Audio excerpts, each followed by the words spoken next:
북한 핵 대응 방법을 얘기하면서 타협이라는 말을 썼습니다. 그게 뭐냐면 사실은 이제 제가 항복이나 굴복이라는 말을 못 썼었지 결국 사실은 북한이 핵무기를 갖고 있으면 나중에 항복해야 됩니다.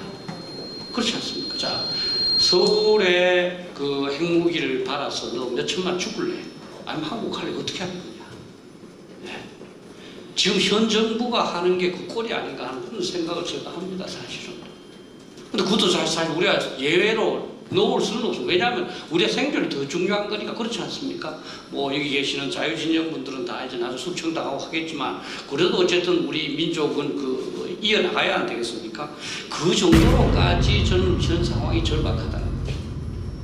그래서 저는 사실은 핵무장에 대해서 별로 사실 언급을 안 했습니다. 그러나 저는 이 대사님과 조금 다르게 저는 이제는 핵무기 만든 것도 고려해야 된다는 그런 생각을 합니다. 특히 당연히 그런 그 만난이 예상됩니다. 그 만난을 극복할 수 있어야 돼요. 그런 의지가 있어야 된다.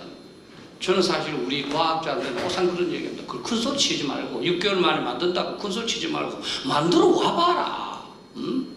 그렇게 쉽다면 연구실에서 만들어 와봐라.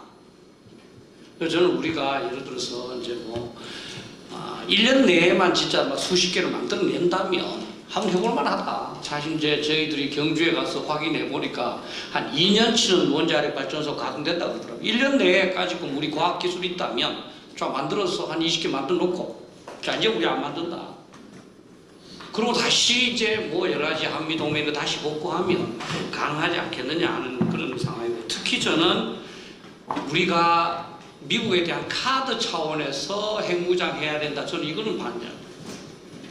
이제는 그 시기가 지나서 저는 진짜 소리 없이 그 어떤 그 사냥개가 소리 없이 준비하고 소리 없이 결정해서 진짜 단호하게 한다는 생각으로 이 문제를 토론을 해야지 그냥 뭐 미국한테 카드 제시하는 이런 거는 저는 뭐 안 된다. 사실 그러려면 진짜 그런 결연한 의지를 가진 지도자가 있어야 되는데 그게 참 있을지 그게 제일 그렇습니다.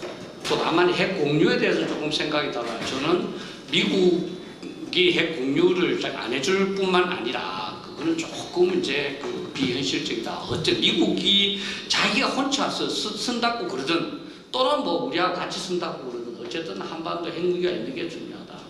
근데 전술핵무기에 대해서는 우리 이제 이 대사님은 그냥 위력이 작은 무기라고 그랬는데 사실은 전술핵무기에 관해서 전 세계적으로 통일된 정의는 없습니다. 우리 한반도 옛날에 갖다 놓은 것은 뭐 소형 핵무기라고 말할 수 있는데 그거는 사실 이제 포탄으로 쏘고 뭐 이제 재래식무기보다 조금 강한 그런 형태였습니다. 그런데 지금 현재 유럽에 배치되어 있는 건 여전히 그 100kg 이상의 그 강력한 핵무기. 다만 사거리가 짧을 뿐이고 비행기로 실어간다는 게 다를 뿐입니다. 결국은 우리한테로 보면 전략 핵무기고 북한의 핵무기와 동일한 형태입니다. 그러니까 저는 가능성이 있다고 봅니다. 미국도 한 번도 부정적으로 말한 적이 없습니다.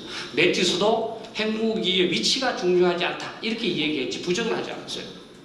알사의 결정을 내리는 순간 우리는 바로 너를 죽일 수 있다는 것을 입증을 해야만 북한이 핵무기를 공격을 못한다.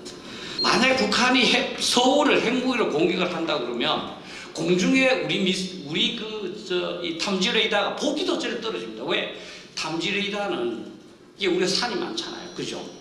직선 못 가고 위로 올라가야 돼요. 예. 지금 또 제 기억으로 북한에 있는 게 100초 정도 떠야만 볼 수 있어요. 개성에서 또는 뭐 휴전선 근처까지 이 정도 해서 그냥 짧게 쏴버리면 우리가 보기 전에 바로 떨어져요. 그리고 SM-3에 대해서도 사실은 미사일은 말이죠.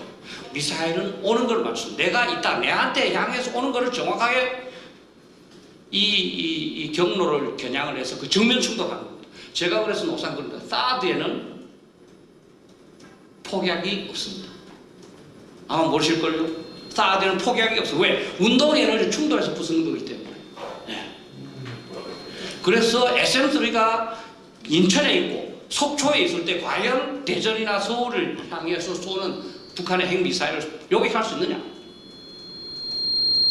어쨌든 지금은 기술이 발달해서 좀 저는 확신은 못해. 그러나 옛날 90년대까지만 해도 그건 불가능하다. 그래서 해군이 이제 지금 SM-3를 산다고 그러는데 저는 항상 검증을 해봐라. 과연 진짜 인천 앞바다에서 또는 속초에서 대전을 향해서 쏘는 미사일을 요격할 수 있는 걸 검증해 본 다음에 구매 여부를 결정하라 그런 얘기. 그래서 이제는 지금 우리 쉽게 말해서 뭐 수단과 방법을 가릴 상황이 아니다. 어떻게 하면 나는 많이 살았지만 내 아들과 내 손자를 어떻게 좀 핵 걱정 없이 안전하게 살 수 있도록 만들 것이냐.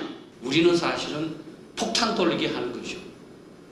비록 합리성이 좀 떨어지더라도 지금 우리가 폭탄을 맞겠다 하는 그런 각오로 한다면 아마 후손들한테는 조금 도움이 되리라고 생각합니다.